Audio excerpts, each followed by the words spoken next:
আমরা গয়া জংশন পৌঁছে গেছি। তবে গয়া কিন্তু এবার আমাদের ফাইনাল ডেস্টিনেশন নয়, আমরা এবার চলেছি গিরিব্রজের উদ্দেশ্যে। সেটা আবার কোথায় ভাই? কেন? মহাভারতে। আরে জরাসন্ধের লৌহ কপাট, যেখানে কৃষ্ণের চালনায় ভীম বধ করেছিলেন জরাসন্ধকে।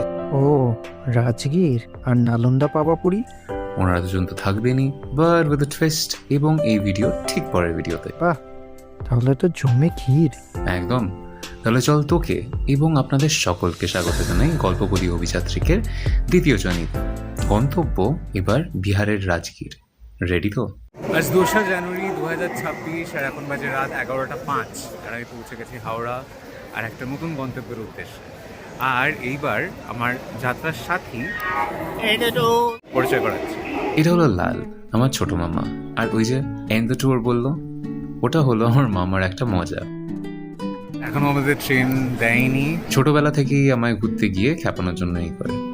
বলতে গেলে মা বাবার পর লালই আমার ফার্স্ট ট্রাভেল বাড়ি। এখনো অব্দি মুম্বাই মেলের কোনো দেখা নেই। মুম্বাই মেল 15 নম্বর প্ল্যাটফর্মে মুম্বাই মেল ভায়া গয়া দিয়ে দিয়েছে, ট্রেনে উঠে রাখা হচ্ছে। আগের বছর অবধি আমাদের একটাই ফিক্সড ডেস্টিনেশন ছিল, বছরে একবার দার্জিলিং উইথাউট ফেল। বাট এই বছর উই ওয়ান্টেড সামথিং নিউ। তাই লাল মগধের রাজধানী বলতেই আমি তো এক পায়ে খাড়া। তবে সেদিন যাওয়ার সময় যদি জানতাম যে ট্রিপটা কি হতে চলেছে, বাট সে গল্প ক্রমশ প্রকাশ্য।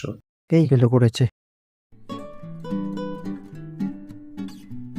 ওই যে B1 এসে গেছে, এটা আমাদের কোচ। গল্পপদী অভিযাত্রীকের নতুন জার্নি স্টার্ট হচ্ছে। আর এবার গন্তব্য মহাভারতের সময়কার গিরিব্রজ। আমরা যাচ্ছি হলো মুম্বাই মেল ধরে হাওড়া থেকে।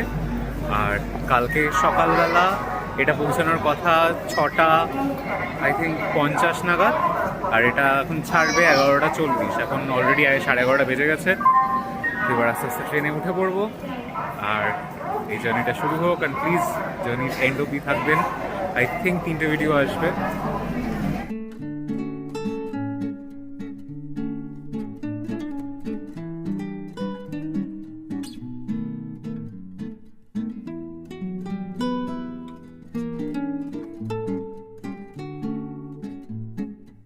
শুভ সকাল বন্ধুরা।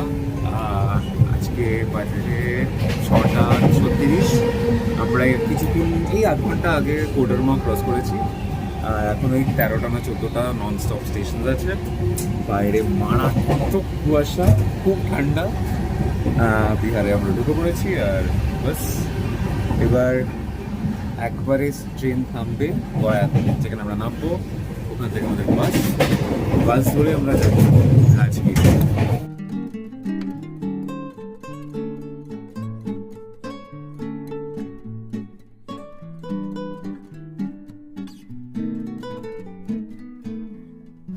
এবার নামবো ট্রেন থেকে। সামনেটা পুরো জ্যাম হয়ে গেছে একবারে। আমরা গয়া জংশন পৌঁছে গেছি। আর এইবার বাস স্ট্যান্ডের উদ্দেশ্যে বেরোতে হবে। বাস স্ট্যান্ডের থেকে বাস ধরতে হবে, দিয়ে তারপরে রাজগীর। চলুন। গয়া স্টেশন থেকে একটা শেয়ার টোটো নিয়ে পৌঁছে গেছিলাম ফল্গু নদী পার করে বাস স্ট্যান্ড। আর পৌঁছেই 130 টাকা করে দুজনের টিকিট কেটে চড়ে বসলাম বাসে আর বেরিয়ে পড়লাম রাজগীরের উদ্দেশ্যে।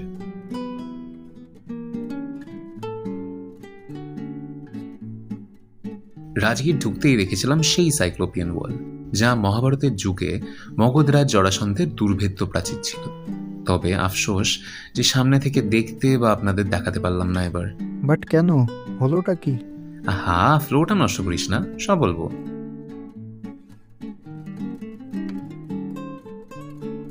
তো বাস রাজগীর বাস স্ট্যান্ড পৌঁছতেই তার ঠিক উল্টো দিকে হোটেল কনকে রুম নিয়ে তাতে মালপত্র রেখেই বেরিয়ে হোটেলের সামনে থেকেই নিয়ে নিয়েছিলাম একটা টাঙ্গা। এবার উদ্দেশ্য প্রথমে জরাসন্ধের আখাড়া, তারপর স্বর্ণভাণ্ডার, আর শেষ করেছিলাম মনিয়ার মঠ দিয়ে। लाल कैमन लगছে? इसका नाम मीनाक्षी और आपका नाम क्या है? मेरा नाम उदय। উদয় কুমার। আমরা উদয় কুমারজির সাথে ঘুরছি। আরে দাঁড়া, ডাইরেক্ট টাঙ্গা? রুম টুরটা কোথায়? ভাই আমি আর লাল গেছিলাম, আমাদের দার্জিলিং এর রুমের অবস্থাটা মনে আছে? ওহো, তাও ঠিক। তো আমাদের এবার যাত্রার গাড়ি চেঞ্জ হয়ে গেছে। আমরা পৌঁছে গেছি আমাদের ফার্স্ট লোকেশনে। আর সেটা হচ্ছে জরাসন্ধের আখাড়া দেখুন।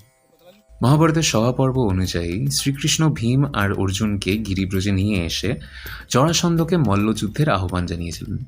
তবে জরাসন্ধ কৃষ্ণকে গোপালক আর অর্জুনকে সাধারণ ধনুর্ধর মনে করে প্রত্যাখ্যান করেন, কিন্তু ভীমের শক্তিকে সম্মান জানিয়ে তার সাথে লড়তে রাজি হন। কিন্তু জরাসন্ধের ছিল জরাদেবীর দান করা এক অদ্ভুত বর। যুদ্ধে যখনই ভীম তাকে ছিঁড়ে ফেলতেন তার শরীর আবার জুড়ে যেত। অবশেষে শ্রীকৃষ্ণ একটি ঘাসের টুকরোকে মাঝখান থেকে চিড়ে দুদিকে ফেলে ভীমকে ইশারা করে। ভীম ইঙ্গিত বুঝে জরাসন্ধকে মাঝখান থেকে চিড়ে তার শরীরের ডান অংশ বাম দিকে এবং বাম অংশ ডান দিকে ছুঁড়ে ফেলেন। এভাবেই সমাপ্তি ঘটে এক মহাপ্রতাপশালী সম্রাটের। আর তোর ইতিহাসের সমাপ্তিটাও ঘটলো তো, তাহলে এবার এগোনো যাক। একদম। আমাদের নেক্সট ডেস্টিনেশন ছিল স্বর্ণ ভান্ডার বা সুবর্ণ ভান্ডার। স্বর্ণ ভান্ডার? সোনা দেবে নাকি রে গেলে? কত শখ। স্থানীয় মানুষের বিশ্বাস অনুযায়ী এই গুহার ভেতরে মগধরাজ বিম্বিসারের গুপ্তধন লুকানো আছে। আর এই পাস, এ তো পুরো গুপ্তধনের সন্ধানে। বলতেই পারিস, তবে এটা রিয়েল নয়। আর শুধু বিশ্বাস নয়, প্রমাণও আছে। মানে অন্তত চেষ্টা তো হয়েই ছিল।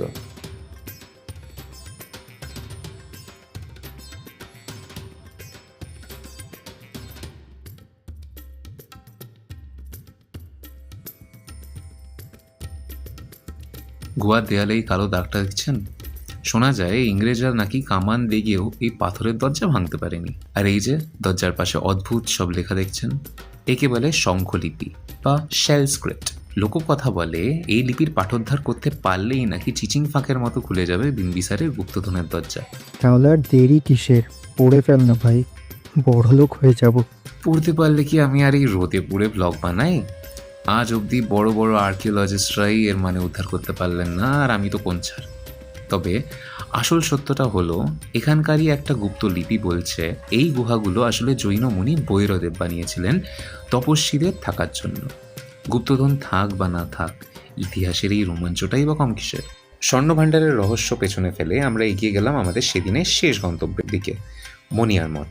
আমার পেছনে যেটা দেখতে পাচ্ছেন সেটা হলো মণিনাগ বা সর্পদেবতার মন্দির। এটা আবার কিসের মন্দির? দেখতে তো কেমন একটা, মানে ঠিক সাধারণ মন্দিরের মতন তো মনে হচ্ছে না। ঠিক বলেছিস, এটা সাধারণ মন্দির নয়, এটা হলো রাজগীরের রক্ষাকর্তা মণিনাগের আস্তানা। মহাভারতের পাতাতেও এই স্থানের উল্লেখ আছে। এখানকার মানুষ বিশ্বাস করেন মগধের রাজারা, সে জরাসন্ধই হন বা পরবর্তীকালের রাজারা, যুদ্ধে যাওয়ার আগে এই নাগ দেবতার আশীর্বাদ নিয়ে বেরোতেন। বাবা, তার মানে সে মহাভারতের আমল থেকে এই জায়গাটা আছে। একদম। এখানকার মাটি খুঁড়ে বহু প্রাচীন নাগ নাগিনীর মূর্তি পাওয়া গিয়েছে। মণিনাগের এই মেথ জায়গাটার মধ্যে একটা অদ্ভুত গা চমচমে ব্যাপার তৈরি করে, যেটা ভিডিওতে হয়তো পুরোপুরি বোঝাতে পারছি না। মণিয়ার মঠেই শেষ হলো আমাদের প্রথম দিন, তবে আসল খেলা শুরু হলো পরদিন। গন্তব্য নালন্দা আর পাহাপুরি। গাড়ি ভাড়া তো অনেক, কত খসলো? গাড়ি নয়, একদম লোকাল স্টাইলে। মাথা পিছু খরচ মাত্র 125 টাকা। 125 টাকায় দুটো শহর? ইয়ার্কি মারছিস নাকি? নো স্যার, পুরো হিসেব থাকছে পরের ভিডিওতে। তবে সস্তায় ভ্রমণটা যতটা আনন্দের ছিল, শেষটা ছিল ততটাই কেলেঙ্কারিয়াস। এমন একটা টুইস্ট যা পুরো ট্রিপটাই বদলে দিল। আবার কি হলো? তুই সাসপেন্স রাখলে না আমার টেনশন হয় ভাই। ভাইটি, সব এখানে বলে দিলে ব্লগ ট্যুর কে দেখবে? কম খরচে ইতিহাস ভ্রমণ আর তার সাথে এক অপ্রত্যাশিত টুইস্ট, সব নিয়ে দেখা হচ্ছে পরের বুধবার। Stay tuned, tata.